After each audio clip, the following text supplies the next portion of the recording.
We are honoured to have three panellists join us now for a discussion on women and men in ministry partnership. The panellists have each been asked to give an opening statement on the theme, and then they'll respond to one another. After that, we'll open the floor for your questions. You're invited to add those questions for our panellists using the Q&A feature in Zoom. We'll try to answer as many questions as time allows. So now to introduce our panellists. As a reminder, you can learn more about each of them on the speaker page in Zoom events. First, Dr. Mimi Haddad is the President and CEO of CBE International, a non-profit organization of Christian men and women who believe that the Bible, properly interpreted, teaches the fundamental equality of men and women and of all ethnic groups, economic classes, and age groups. Secondly, Joanna Kretzer Chun, Director of Program Quality at World Relief, whose mission is to empower the local church to serve the most vulnerable. And the final person is Dr. Rob Dixon, who's Associate Regional Director of InterVarsity Christian Fellowship, USA, and Senior Fellow of the InterVarsity Institute. InterVarsity is a vibrant campus ministry that establishes and advances witnessing communities of students and faculty. So first, we're looking forward to hearing from Dr. Haddad. Yes, hi. I'm going to share a screenshot here. Hopefully it'll work. It's an honor to be on this panel, and thank you again for inviting me. I want to talk briefly about the work of CBE International in assessing the cultural and theological obstacles hindering women's gifts and calling. CBE has, for over 30 years, produced content on the intersection of theology, gender, and purpose as it fosters or obstructs human flourishing. So our humanitarian colleagues know very well that women's equality is epicenter in achieving millennial goals. In a white paper produced last year by the UN, religion was identified as a primary lever because religion speaks for God and has enormous influence to reinforce or challenge harmful practices. So Christians are compelled to critique their worldviews, particularly that of patriarchy, as it damages churches and cultures.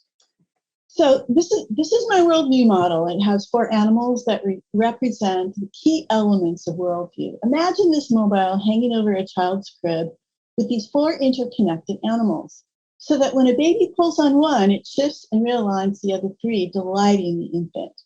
Since all of the animals are joined as a unit, when one is misaligned, it shifts the balance and harmony of the entire system. And this is how we envision the impact of patriarchy on worldview. Since the fall, male rule has shifted the harmony God intended between men and women to demean women's identity and purpose, beginning with epistemology, represented by the little elephant. Epistemology, how we know what we know, is for Christians first and foremost scripture, but to understand an ancient text such as our Bible, it requires other sources of knowing, like ancient history and language, as they shape Bible translation. And here egalitarians have scrutinized anemic and flawed translations, coupled with a truncated view of women's achievements in history. So consider the translation failure over the years. Just for a few examples, we are aware of Bible translations that have omitted the woman caught in adultery, this pericope in John 7. Now, why was this? Well, church leaders such as Cyprian and Ambrose and Augustine admit it was done to placate patriarchal expectations. And remember, we all know all too well how women like Junia, Euodia, and Syntyche were turned into men. And the poor fate of Phoebe, a diaconon cited in Romans 16. She carried Paul's letters to Rome and explained its contents. Phoebe, whom Paul also called a prostatus, or a leader, was the only person in the early church who actually held a church office, a deacon in the church of Cenchrea. Yet for Phoebe, the term diakonos changed into or translated into servant, when the same Greek word used for men identifies them as ministers. Now, the early chapters of Genesis, cited as some of the most feminist literature we have from antiquity, offers an extensive discourse on women, value, and purpose. And 3 times in Genesis 1, we see how women and men were both created in God's image and an alterable substance or ontos that shapes their purpose or telos. Both are created in God's image for shared governance to nurture the world as God's agents of flourishing. Yet scholarly reflection on these passages over the centuries has obscured Adam's disobedience while centering Eve's in support of no rule or consequence of sin. This historic demeaning of women's identity, endowed by God and distorted by sin, portrays her as man's inferior ontologically. And this helps explain why Hebrew words like sha'il, found 200 times in scripture, is interpreted as capacity or strength when used for men, and moral or sexual chastity and purity for women. And the term likewise in the New Testament, kosmios, is translated as well-ordered and outer demeanor for men, but for women, translators opt for modesty or purity. These and other failures are furthered by an obscuring of women's achievements in history. We studied the posted and published curriculum by denominational seminaries opposed to women's leadership and particularly women's pastors. MD students in these institutions learn of only 2 women in church history, a pattern noted in the journals and presentations at academic institutions dominated by this perspective. So that in 30 years of publications and presentations, only 2% of the content addressed women in church history. So through these distortions, the little elephant representing how we know what we know is pulled downward, misaligning the little giraffe representing women's dignity as an image bearer, and also the zebra, her purpose for shared governance. So in a simple world, male rule obscures women's moral agency for shared governance, portraying them as inferiors and giving people a chance or a license to treat them as lesser. And this throws the tiger upward to foster the long history of violence and abuse of women, wreaking havoc on humankind. And Jimmy Carter writes about this really extensively in his powerful book, Call to Action. He says, quote, "I have become convinced that the most serious, unaddressed worldwide challenge is the deprivation and abuse of girls and women, largely caused by a false interpretation of carefully selected religious texts, not just Christian. In addition to the unconscionable human suffering, almost embarrassing to acknowledge, there's a devastating effect on economic prosperity caused by the loss of over half of the human race. This is not just a women's issue. It's not confined to the poorest countries. It affects all of us. So it's crucial to have a healthy regard for the internal forces that hold together a patriarchal worldview, not only the deeply entrenched epistemological failures that demean women's value and purpose, but also as they view the 4 horse riders of patriarchal overlords. We call them the 4 horse riders of abuse and abusive systems, namely dominance and power, impunity, and a lack of empathy, and enforcing the strict gender roles that were all observed by John Pryor about 12 years ago. Now, power and dominance is overcome not only through better Bible translations and interpretive methods, but also, and here we address the tiger, by appointing more women, not just token members, but on translation teams and academic departments and those who serve at the highest level of organizations. We create policies and practices that challenge dominance in our organizations as Christ did boldly, challenging the overlording of the Gentiles. And he said it should not be so with us. We must remember that leadership is always and fundamentally about service and character, not gender. So when interpreting scripture, we focus on character qualities required in leaders, like in 1 Timothy 3, as they parallel the fruit of the Spirit cited in Galatians 5. Maleness is not a character quality, but the fruit of the Spirit is. Love, joy, peace, patience, kindness, goodness, faithfulness, self-control are character qualities required in all leaders. So in selecting leaders, we emphasize not the husband of one wife, but husbands of one wife, right? Since we want to emphasize self-control and character quality, not maleness. With intention, we reframe leadership not as authority, but as service, and all Christians are called to serve. Now more than ever, and Rob will talk about this, we can model male and female leadership teams that have been so powerful through history, like those that Paul celebrates in Romans 16, like Paul and Phoebe, and the brave and sacrificial apostles of John, and June Ann, heroic church planters, Priscilla and Aquila. And then there's Paul and Jerome, who led the most famous Bible translation team in history of the Latin Vulgate, Teresa of Avila, John of the Cross, counter-reformers, Sojourner Truth, and Frederick Douglass, social activists and abolitionists. Crucially, male and female teams have inherent accountability. And as business research shows, they're more productive and ethical. They break down gender roles and have overall greater capacity in outperforming competitors. Celebrating this history is crucial, as George Orwell said, that those who control the present control the past, and those who control the past control the future. So we foster broad and intersectional and disciplined conversations like those of this conference between practitioners, social scientists, and humanitarians. And reflections like these we've published in CBE's Created to Thrive resource, Cultivating Abuse-Free Communities. And we offer a broad range of expertise in working with survivors. We've gained powerful tools from humanitarian groups like the UN. They're wonderful YouTube exercises. We switched roles where young Middle Eastern men and women switch gender identities and discuss abuse. Or like Tirfan's listening circle, where women seated in an inner circle share their experiences with power, with men seated behind them, and then they swap places and hold conversations.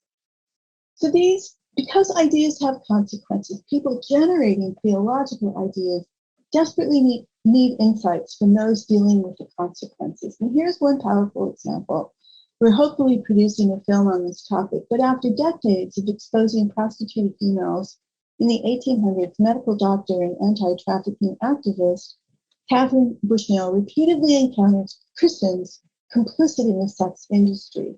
After interviewing over 500 girls chained to beds in brothels in Wisconsin, Michigan, and India, Bushnell turned her genius to examine inaccurate Bible translations and interpretations that devalue women on the pages of the Bible. Waking up to church, she wrote that if we imagine that there's a caste system in the Word of God, that men belong to the upper caste while women belong to the lower caste, and just so long as mere flesh, fate, determine the caste to which we belong, the destruction of young girls into a prostitute class will continue.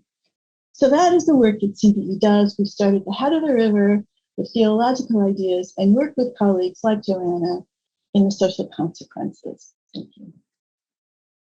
Thank you very much, Dr. Haddad. And I heard that you highlighted translation issues, which is really insightful, and the idea of changing identities to see what it's like on the other side is intriguing to me.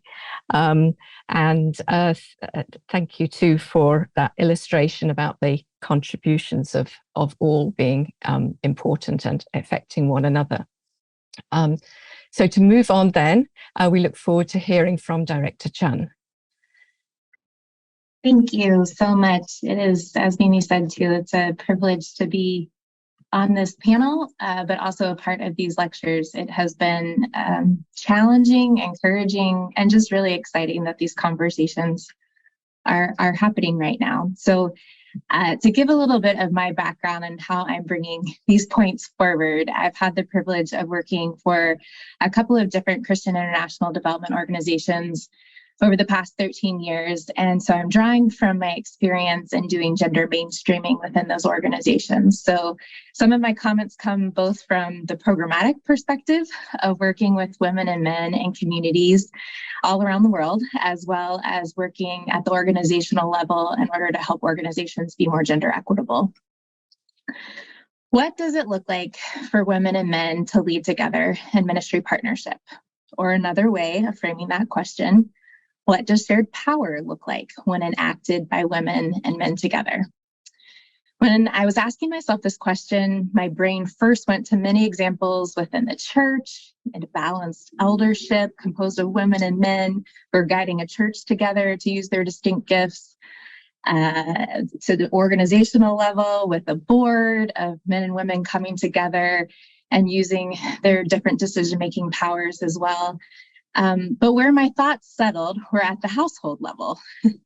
Shared power looks like a husband and wife making household financial decisions together. Shared power looks like a couple discussing together how many children they would like to have and when would be best to have them, and then planning together accordingly. Shared power means both partners sharing the caregiving responsibilities within the household. In my personal situation, shared power for my husband and I right now looks like my husband staying at home to be primary caregiver for our 1.5-year-old son during this season so that I can continue to apply and grow my leadership giftings with my career at World Relief. The social construct in many places around the world, including communities here in the US, that a woman should be the caregiver with her primary place in the home has kept so many women, both married and single, from fully living into who God has called them to be. Theological interpretations, as we know and has been discussed during these lectures, have also reinforced this construct. The continued burden that women face in carrying the majority of caregiving tasks often keeps them from fully stepping into leadership roles, even when they are accessible. Defined as the triple burden faced by women, or the triple role that they play in society, women's work includes reproductive work. That's your child caring, your domestic work, your caregiving for the sick and elderly. Productive work, work for income and subsistence. This could be in the informal sector or within formal employment. And then community managing work, activities undertaken by women at the community level, your parent-teacher associations, your church hospitality groups, your missions groups. This triple burden continues to be a major barrier to women's economic empowerment, but I would also argue often keeps women from just being able to step into the spaces where they could lead together with men in ministry partnership. Attitudes and beliefs, as well as the sheer workload carried by women, can act as barriers, but even when women are within the workplace, structures and practices are not always welcoming to them either. In their recent book, Creating Cultures of Belonging, Cultivating Organizations Where Women and Men Thrive, Beth Birmingham and Ava Salden Samar state, the absence of constructs that support women in the workplace is whether explicitly or subtly justified by the belief that children are entitled to be raised by mothers who stay at home. There are individuals who hold this worldview on the leadership teams and boards of missional organizations. How can a woman succeed in such an environment? Constructs for women to succeed are often missing both in the workplace and at home, and this is especially true in our Christian context. Birmingham and Samar go on to discuss the history of labor laws formed in the US that came into place between the world wars that further cemented the role of the woman as being within the household. And much of what was put in place then is still actually enshrined in many organizational policies and procedures that are formed around this framework of assuming that the worker is not the caregiver. So that's the barriers, that's the situation. But I also have seen in my years of work that even in the midst of these barriers, there are some beautiful examples of men and women breaking free through them. And so some frameworks of how they can lead together, unpacking some of these social and theological frameworks that have been constrictive. One example that I would put forward, and Mimi, you already hinted at this too, in terms of just, and other in the lectures have also spoke of just going back to scripture and unpacking it, taking space as has been done during these series, really digging into and understanding what it means to be created in the image of God, that concept of the Imago Dei. One thing that I've done both at the community level and working with church pastors and their wives and husbands, as well as working with couples and then even among staff in some of the organizations where I've worked, is going back through some of these scriptures and just taking space to unpack maybe how our cultural lens has been put on in the past, or how even misinterpretations or other ways that people have been told that these scriptures have kind of marred their image of who they can be, and especially women. And I've seen specifically, even in my role right now, staff that have come up and said, I never thought of my wife this way, or I never valued my wife this way. And I've had women come up and say, I never knew I was created to do this in the fullness of who God has called me to be. And I now have more confidence in my leadership. Another practical way that we have done that as an organization, and Mimi mentioned some of these specific tools too, but it's really going back to also just taking space to recognize, which has even been a crucial part of these conversations, for men and women to come together and through consciousness raising to see the perspective of the other person. And so one exercise that we do even at the community level and with our staff is just laying out, it's called the 24-hour day. It's a pretty typical exercise within the gender field, but of laying out what a man does within 24 hours, what a woman does within 24 hours.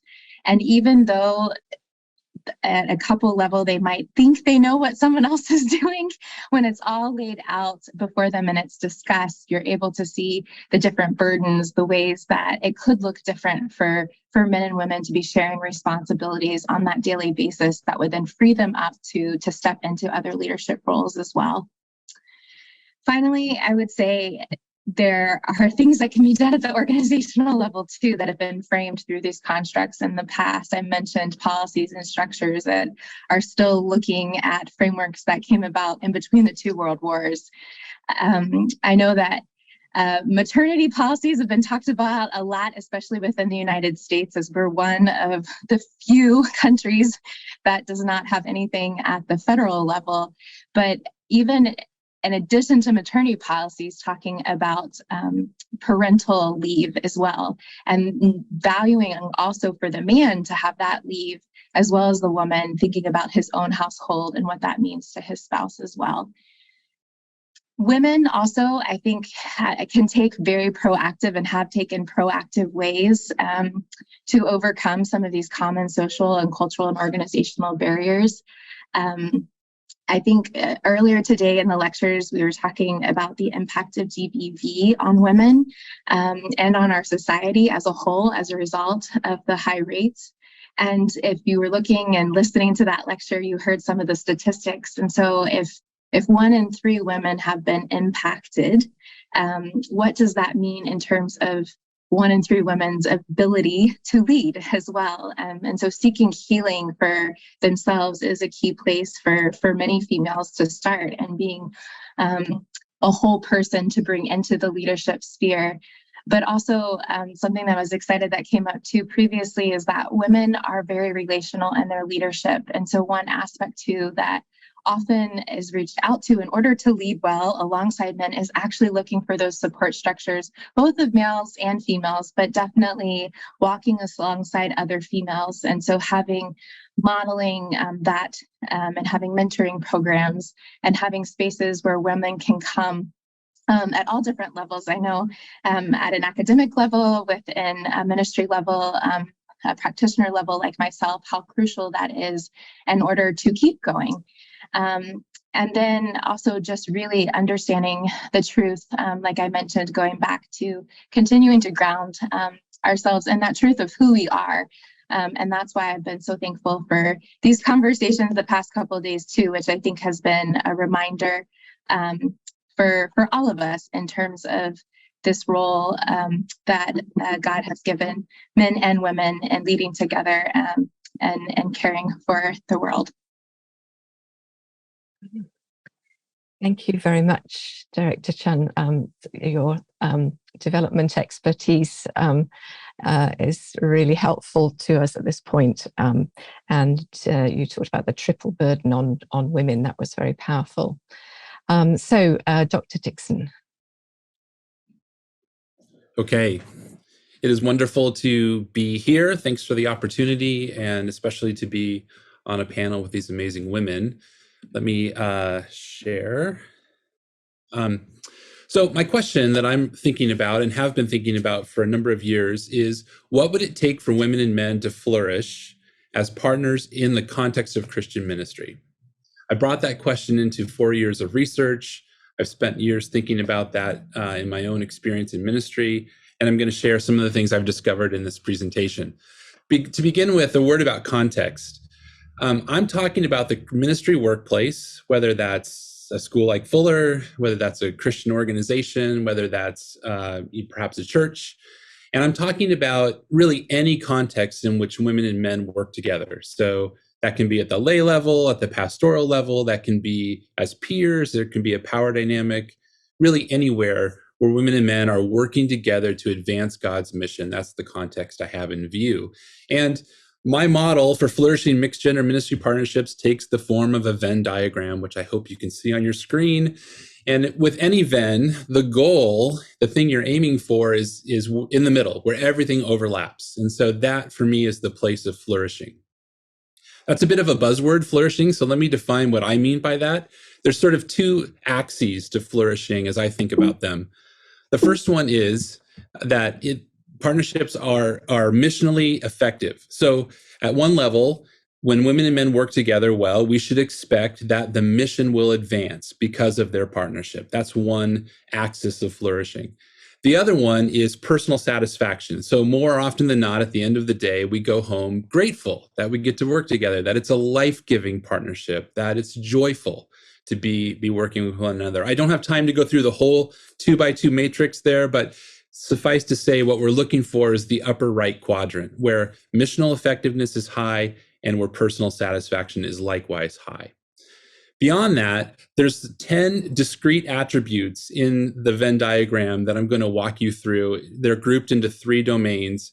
And this isn't a very academic thing to say here, but buckle up, everyone. We're going to go through all 10 of them. So the first thing I'll talk about is the inner life domain. This is who people are and who people are becoming. And of course, that makes sense that who people are and who people are becoming will go a long way toward determining whether or not they'll be a part of a flourishing mixed gender ministry partnership. And there's 3 attributes to talk about here. The first is an authentic learner's posture, where women and men cultivate a curiosity about their ministry partner's world, and they match that curiosity with a willingness to ask thoughtful questions to walk in their ministry partner's shoes. I love what Director Chun was talking about with the 24-hour day exercise. That would be a great way to sort of understand another person's world with an authentic learner's posture. And it starts there. So are we walking in one another's shoes? The second attribute I'll talk about is, shared theological conviction of gender equality. So there's theological alignment is what we're talking about. And 3 themes emerged in the research here. Number 1, women and men are on the same page theologically, which makes sense. It would be really difficult to partner well if you have different theologies of women in leadership. Number 2, the page that is open articulates a theology that permits the full participation of women in ministry. And then thirdly, that came out in the research, this idea that that people carry their theology with conviction. One person I was interviewing told me memorably, she said, I can only partner with a guy if I know he's down with the cause, right? So there's this idea of conviction, which couples belief with action. We've talked a lot about theology in these missiology lectures, and I'm glad for that. When I discuss this attribute with groups, with churches, and with organizations, I always encourage people, keep digging, keep working, keep reading. Thankfully, we have some sponsors for these lectures that would provide resources. That would be a great place to start. The third attribute in the inner life domain is an awareness of gender brokenness. So partnerships flourish when people are doing or have done their inner work and are growing away from their brokenness and toward wholeness. A few years ago, we generated a question that has become a bit of an examen for me and for others that gets to this issue of gender brokenness. And it reads like this: how is my personal gendered identity flawed and in need of redemption? And how is my view of the other gender flawed and in need of redemption? And honestly answering that question opens the door to greater self-awareness and, Lord willing, to more flourishing partnerships. So that's the inner life domain. The next domain I'll talk about is the community culture domain. And here there's 4 attributes to talk about here. The first is a vision for freely shared power. Now, we've talked a ton about power in these lectures. Director Chun just talked about freely shared power as well. And that's a good thing. I have yet to find an organization or a church that talks too much about power. The converse is true. Most organizations don't talk enough about power.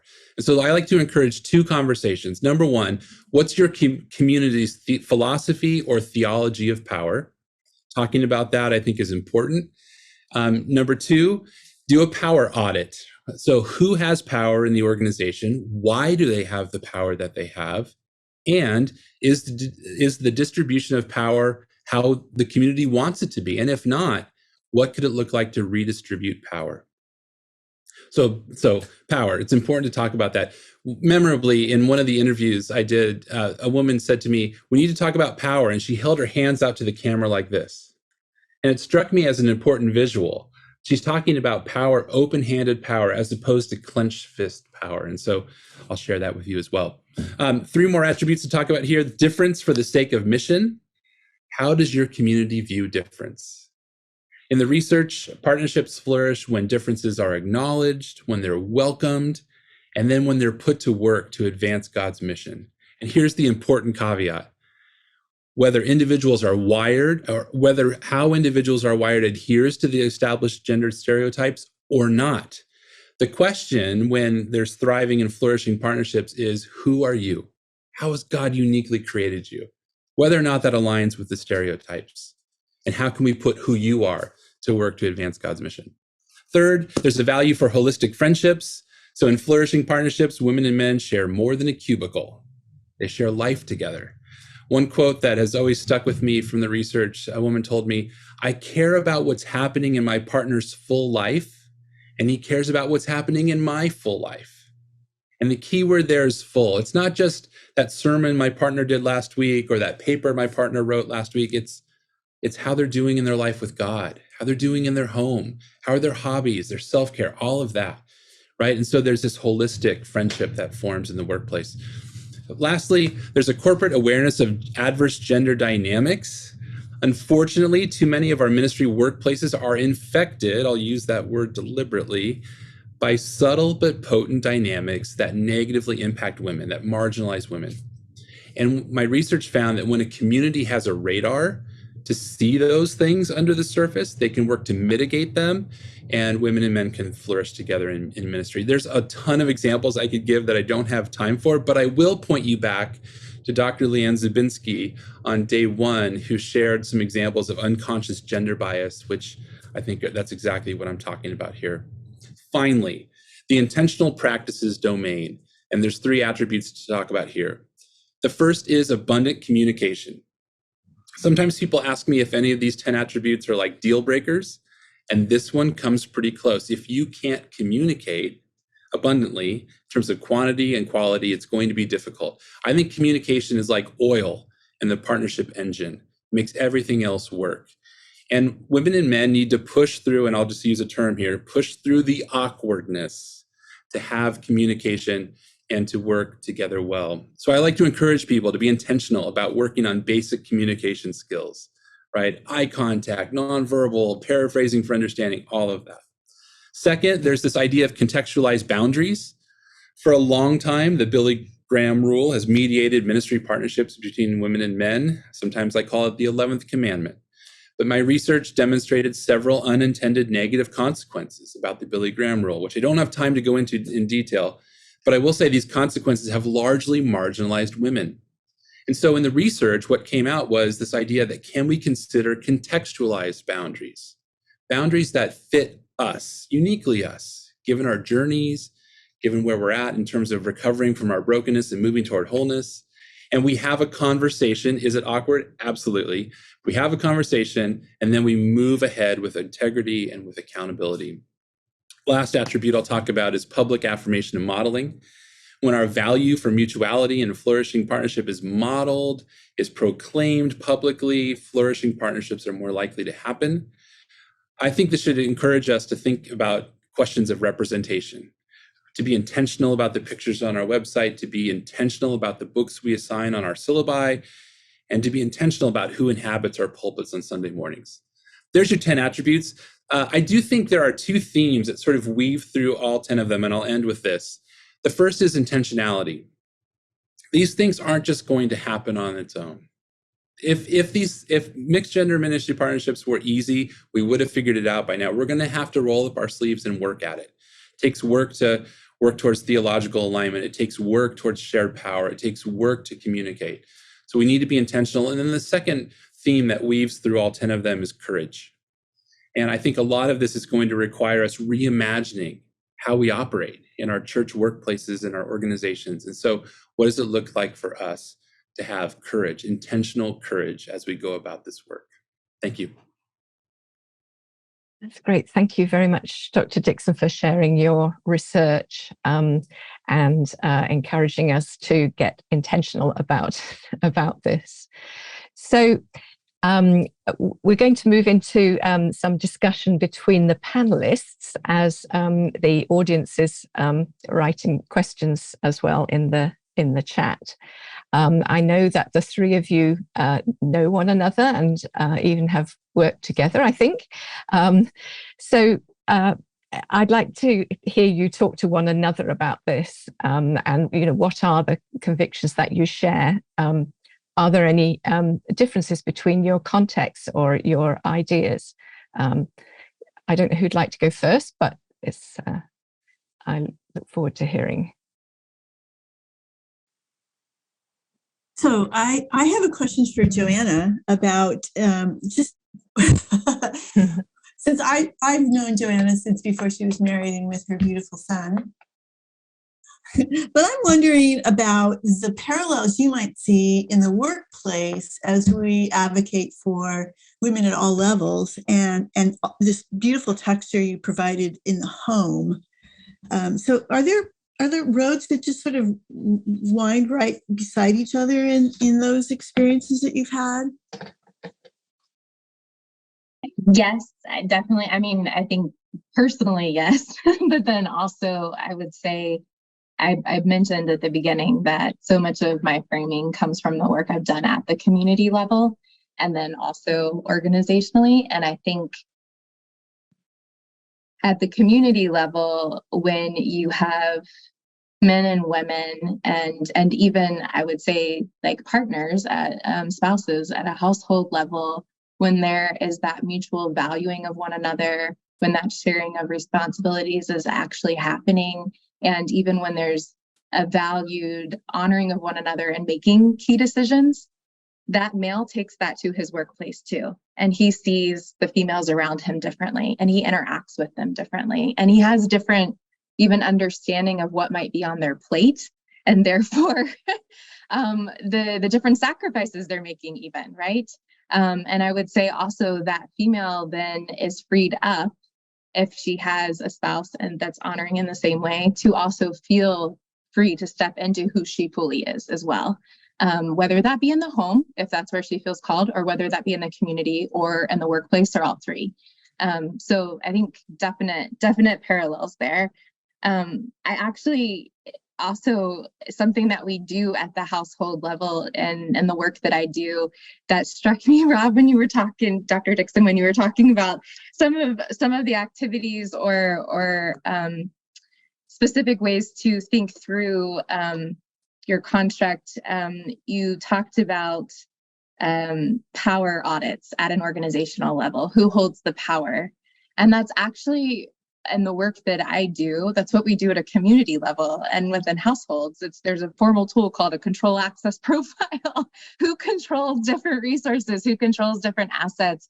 And one thing that I was thrown by several years ago and working with one practitioner too in the field, they added in spiritual power. Who controls spiritual power in this community and who has access to it? And what came back from the community members was fascinating too. Even saying it's women who can put curses over the other families. It's men who do this, but then also from like a church perspective too, it got very distinctive into roles. But who they viewed as holding power versus also what titles was actually distinct and different too. So yes, I think there's parallels here. Maybe while I have the floor, actually, something to you, Dr. Dixon, something that caught me too of what you were talking about at the very end of the courage and intentionality is I think both at a household level, community level, and a workplace level is that communication often means having tough conversations and pushing through what you called the awkwardness. Like there are hard conversations that have to be held, and it's having the courage to push into those and knowing that you might be wrong and being willing to listen and learn, right? And adjust and adapt. And I think that happens at a household level as well as at an organizational level. I remember one woman told me a story about she was supervising a new hire, a male new hire, and she sat down for their first meeting and she had all these questions for him, like, have you been supervised by a woman before? What's your theology? I mean, just a bunch of questions, and he was like shell-shocked, she said. Like, didn't know how to answer them. And I said, that sounds like a really awkward conversation. And she said to me, it really was.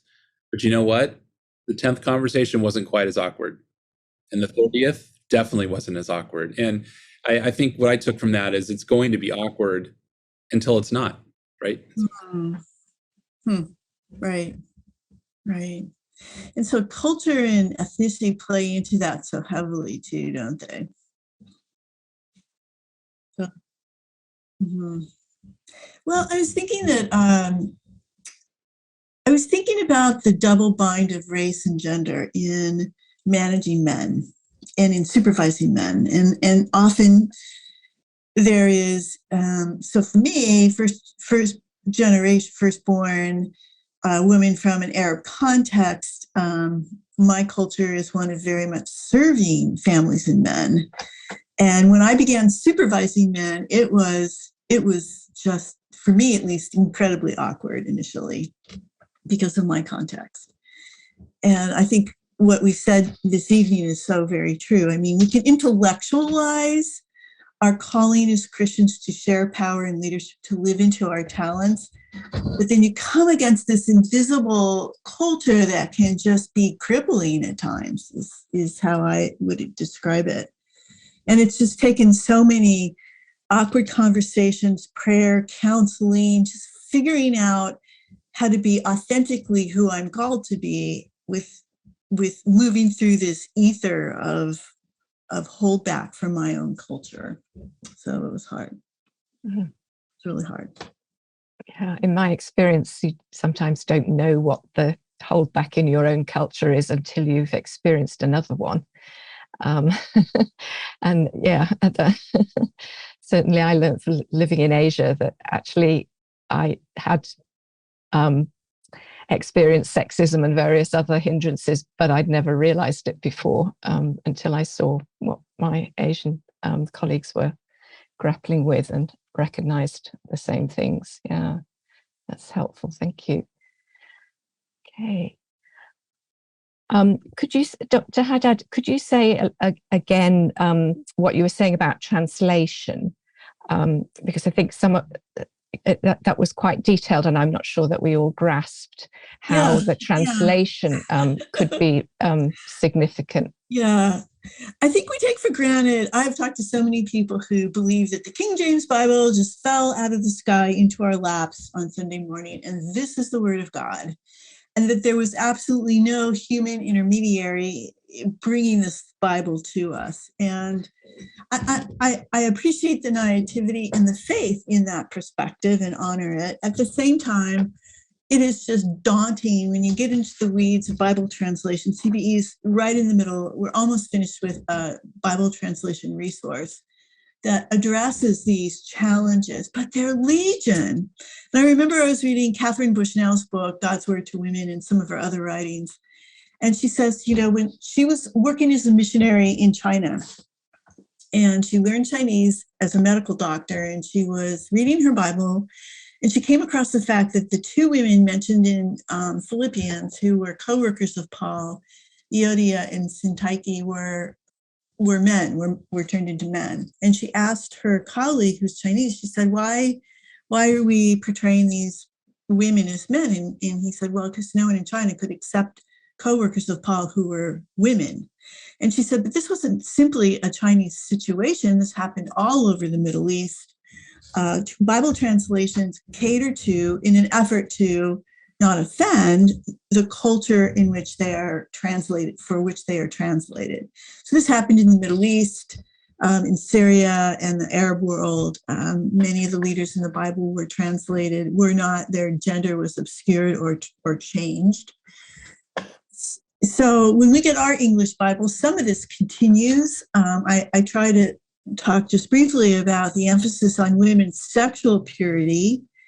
So the words that connote strength in Hebrew and Greek are translated morally, sexually for women, but for men, it's just full on strength. So they don't have this overlay of being sexually pure. So that's actually a significant challenge that comes to us that we're working on. And there are others that like Junia is the big one, where she was turned into a man. Starting in the early centuries, all the way through the Middle Ages, Luther knew when he was bringing the Bible from Latin into German, the great reformer put, Bible for the people, Bible for the people. Well, no, Bible for male people, right? And he allowed Junia to be male when there's no example of this male masculine name for Junia, Junias. It doesn't exist in the ancient world. It's just not, it's fiction. It's full on fiction. So he went forward with that, knowing that it was just to placate culture. So we have multiple examples of spineless, or maybe just biased translations that have wreaked havoc. Now, this is really complicated, as I said, by the lack of good church history, right? So during the Reformation, women were really very active in proclaiming the word of God, and some of them did more preaching and writing than the famous reformers that we know. But they're just obscured. They're just obscured. So we dug into this a little bit in our book, Discovering Biblical Equality, Complementarity Without Hierarchy, version 3 by IDP, published last year. Great book. I have to recommend it. Don't use it as a doorstop. Read it. The book looks carefully at how women's achievements in history are obscured or minimized.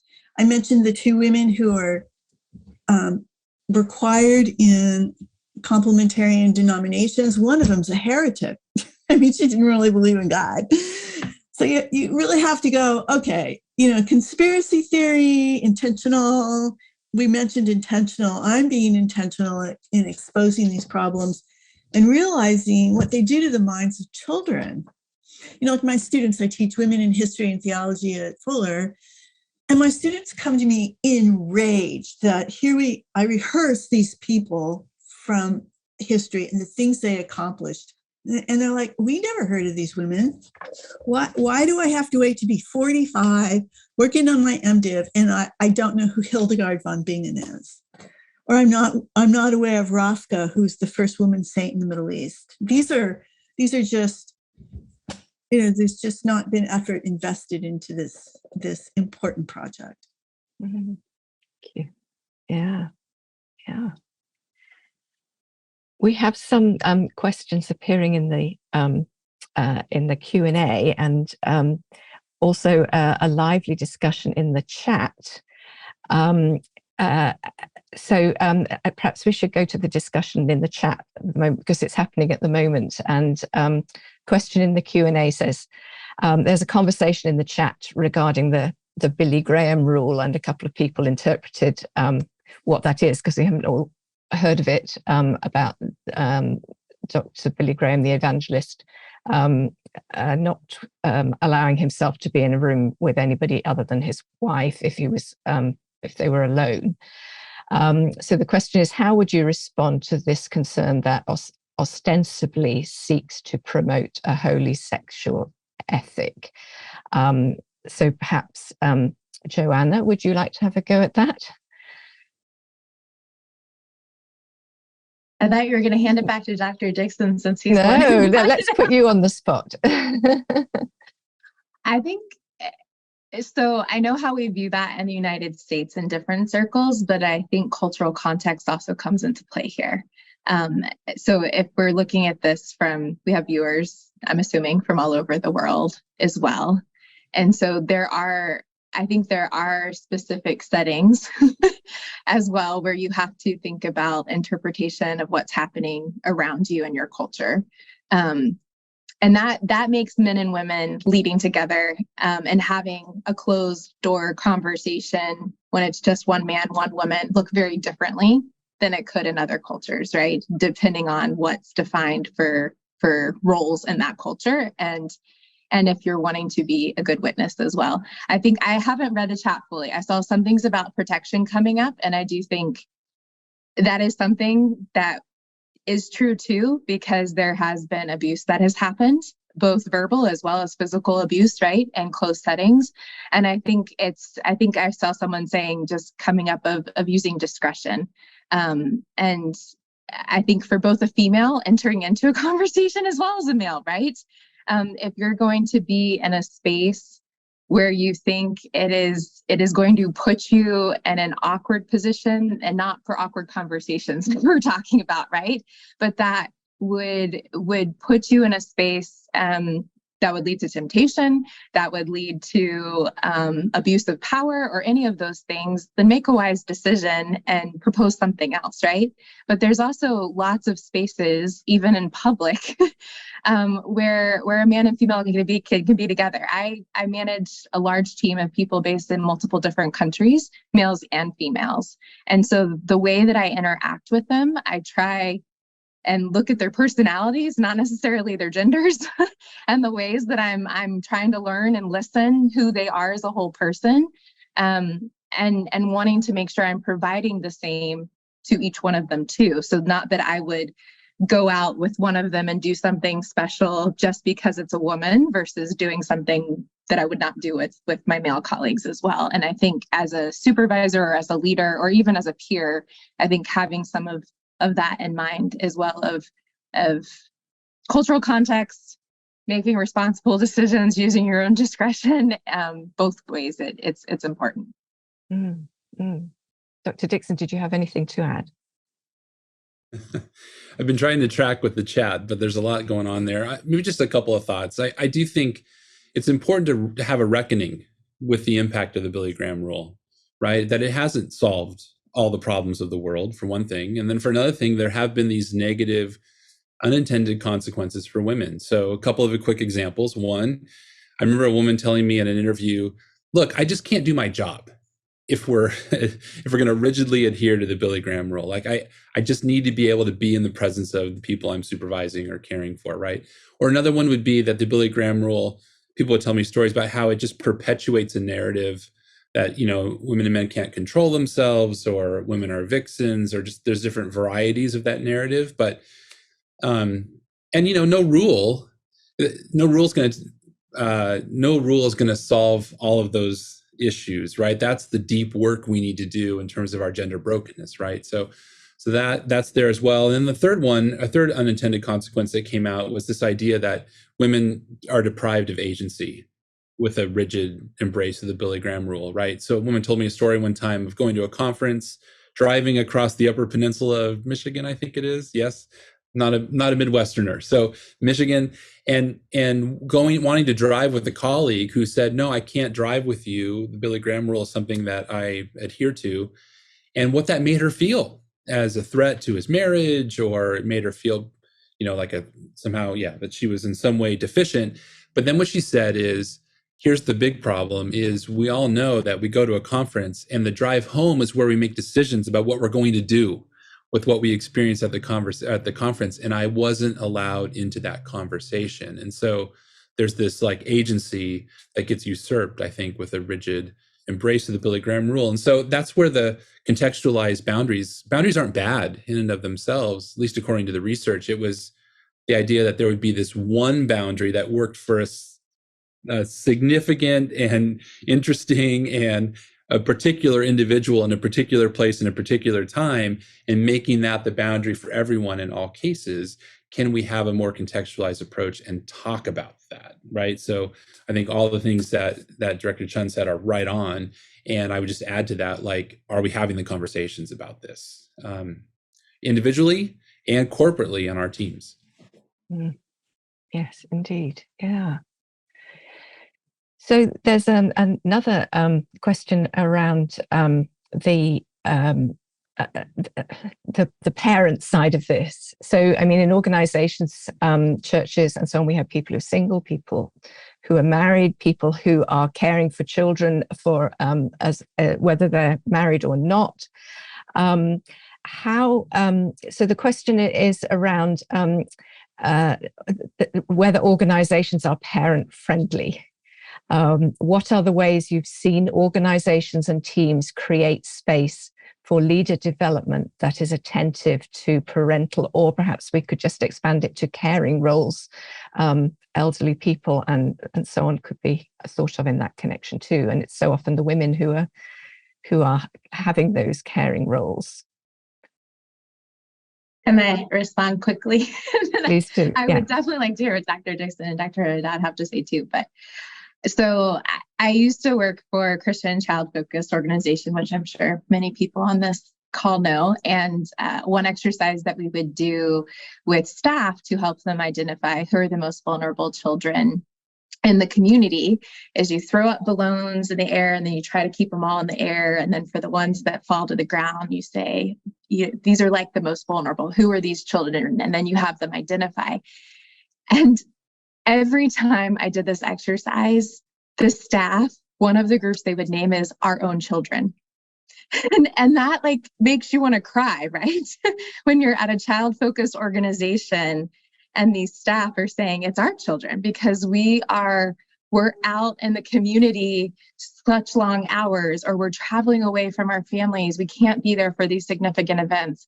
And I do think, in all spheres, it's not just in a humanitarian organization, taking that lens and looking at policies, looking at leave, looking at organizational culture in terms of like pushing people to work. What does that mean? Do we really value families, right? Is that actually a value? We may talk about it outwardly with our donors, but do we actually mean that in terms of our staff culture and how we support the staff that we have? And I think I've seen some unique things even recently. Mimi and I were attending some meetings where we heard a fellow friend and colleague share about when she was taking on the role of being a CEO. She had 2 young children, one before elementary school, another one. And she basically told the board, look, I could be interested, but right now we got to lay it on the table. Are you expecting me to be everywhere and anywhere all the time, or will you just trust me to get the work done and delegate and have other people be the face of this organization? And having real conversations like that is huge because there's one pattern for leadership far too often, and that is a male who's not a caregiver as well, right? And so that doesn't allow dads or granddads or uncles or whoever that might be to step into those roles, but it also really makes it hard for a woman to step into those roles. And so I think looking at some of those policies, looking at the frameworks for leadership, I'm sure many people on the call know this, but having even your work schedules and having flexible work schedules. I was making a debate today, a convincing argument about women coming back into the workforce after maternity leave. Studies show that easing into the workforce is actually best because most women leave, not because they don't want to be working, but that hard 0 to 100% is too much of a transition. So how do you make space for that in all professions and know that it's for a season, right? Because you value that person's contributions for the long term. So, sorry, obviously you can tell I'm very passionate about this. It's not simply just childcare, but it's often women get sandwiched between children and taking care of elderly parents. And I've just seen that so much in the last few years with COVID, that they have this triple burden of their own families and then their family of origins, which if you're from an ethnic group, it's extremely important. Particularly that you attend to your parents. And that's just a standard and a cultural value that it's very hard to get around. So I just lay that out there. Maybe one quick thought from the perspective of a male supervisor who's had plenty of women on teams. I think, and I've learned this the hard way in terms of their development, to not make decisions for them. So to say, there's an opportunity, a developmental opportunity, and to say, oh, she probably can't do that right now because of whatever the reason is. I think initially I did some of that and I regret it because I think the better thing is to say, here's an opportunity. What do you think about that? Does that sound like something you'd be interested in? And then as a supervisor, how can I work with you to make this happen, right? If that seems like a green light and it seems like a good thing.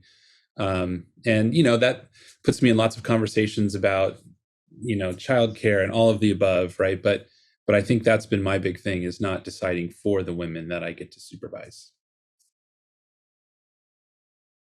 I should just mention that we heard in the chat about one occasion where somebody was actually raped in a Christian ministry situation. That just makes us realize that we're having quite a privileged conversation here, and the reality for many women is, and the attention that their concerns get is very poor in many situations.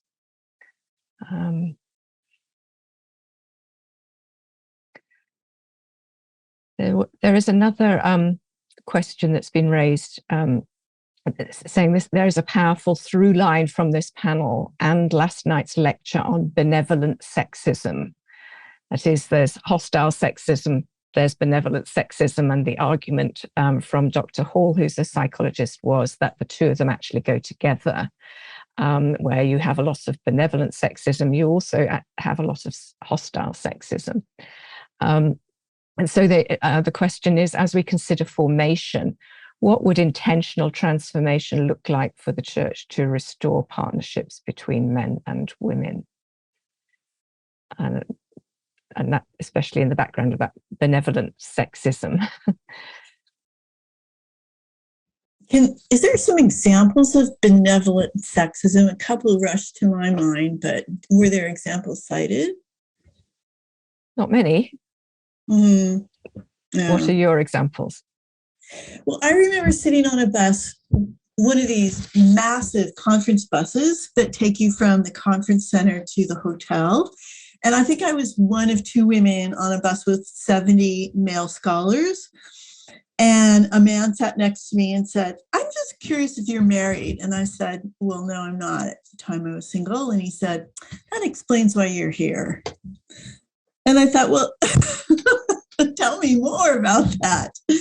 But I think he was trying just to chat and to try to figure out, well, who knows what he was thinking. But I don't think that he viewed it as, I don't think that's benevolent. Is that benevolent? I don't know. I have a filing drawer. It's So from an organizational point of view, how can those things be addressed? Yeah. Would either of the Director Chun or Dr. Dixon like to say anything about that? As somebody commented, gave another example in the chat about benevolent sexism when a man speaks up for a woman or feels the need to. Yeah. That reminds me of just a quick story. At one point, a colleague of mine, a woman that I was supervising, there's a great thing happening in her part of the ministry, and we talked about that and talked about how the national organization might want to get involved in that, and how we weren't ready for she wasn't ready for the national organization to get involved. And sure enough, an email came a few weeks later and was like, "Hey, tell us more about what's happening." And I was copied on the email as your supervisor, and I thought, oh, here it comes. I can handle this. Let me just sort of cut this one off at the pet. And I responded to the email and sent it off. And later on that evening, I was sitting there thinking, wait a second, is that the right thing to do? And I went and I called my staff partner, and she said, "Yeah, I was bummed when you sent that email. Tell me more." She said, "Well, that was my email to send." And I thought, man, you're right. So that was my effort to, I was see myself as an advocate. I want to advocate. But what I realized in that moment was I need to ask permission, or just even ask, have a pre-conversation to say, how do we want to respond to this? I'm happy to help, but I'm happy also not to help. Right. So, just to that question, Dr. Kim, I think one of the things I've been thinking a lot about is, can we be proactive in our churches and our organizations about teaching about partnership? So the great thing is the Bible has a lot to say about women and men in partnership. And so Dr. Haddad talked about Genesis 1. Let's talk more about Genesis 1. Or the Bible gives us a great paradigm to think about partnership with the language of brothers and sisters, right? I mean, there's like a few sermon series ready to be preached on the topic of women and men in mission together. And I would just love to see a bit more proactive training and formation for people in congregations and in organizations on those kinds of things. I'll stop there.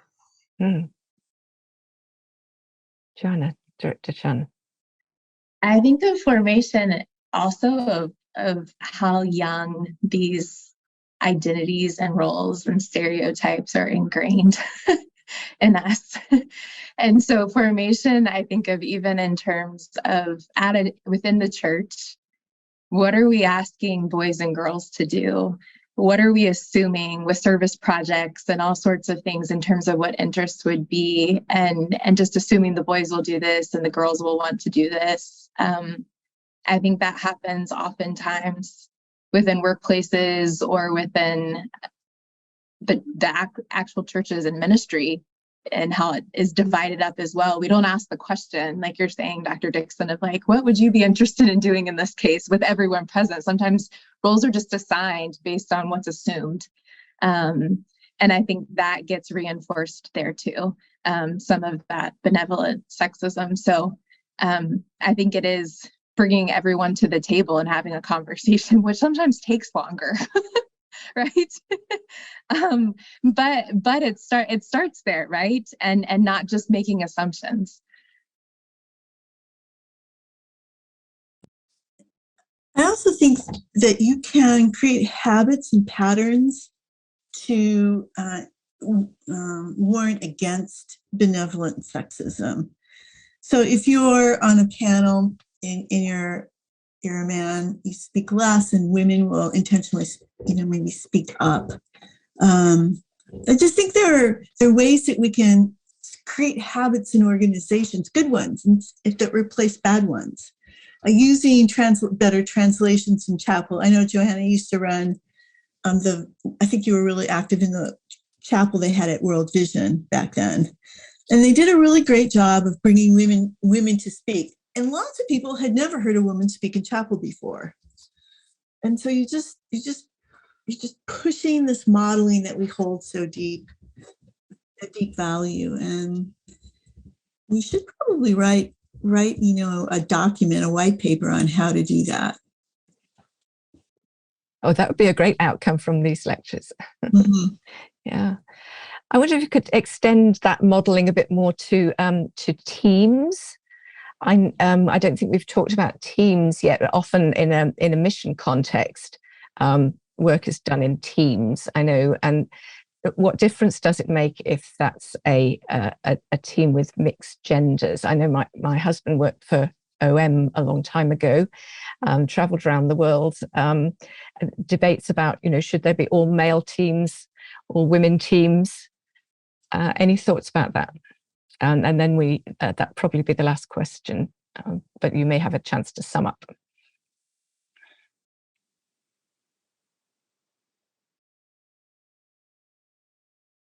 I served in a missions organization, and the team I was a part of for 3 years was led by a female, where in that missions organization, I think probably over 95% of team leaders were male.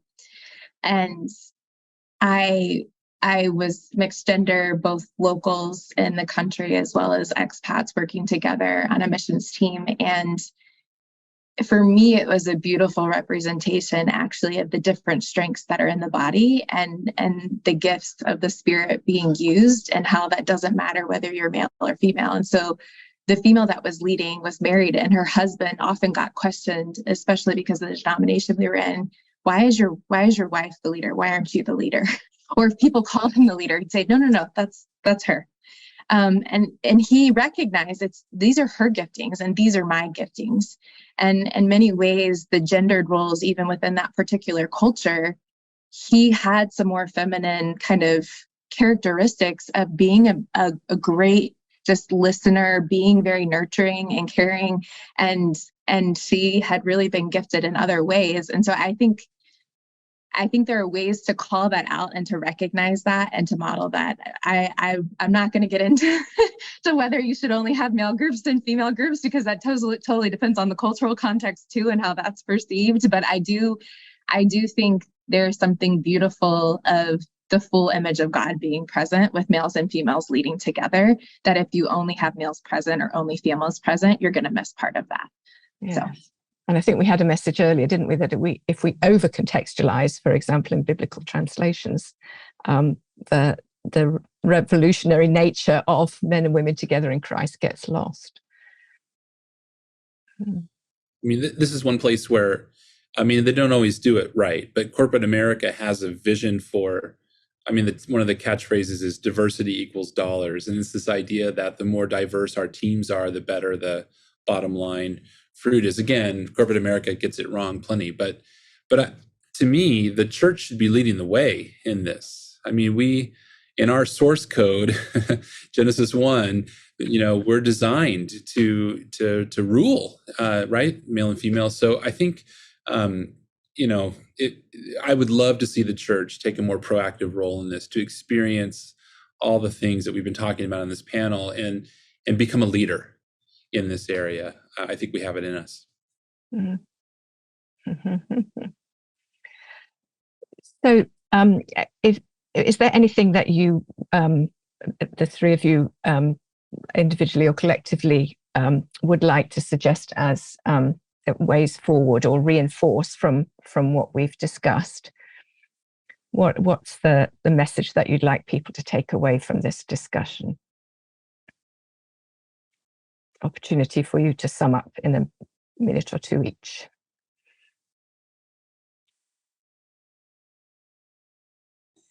I just think that there is so much to learn in history of the allyship between men and women in the church, and it's powerful. It's powerful medicine for Billy Graham rule insight, for, like Rob said, productive teams. Male and female teams are just far more ethical because there's an internal accountability there. And I think it's such an important topic, but we don't have good research, Joanna. We were at a very important conference trying to collect that research of the impact of mutuality in the humanitarian space and in the management space. We're collecting that data very slowly, but we can see the fruit of it in examples through history. And I think they're just inspiring. So more history. Yes, we used to have a dean who said that history is very important.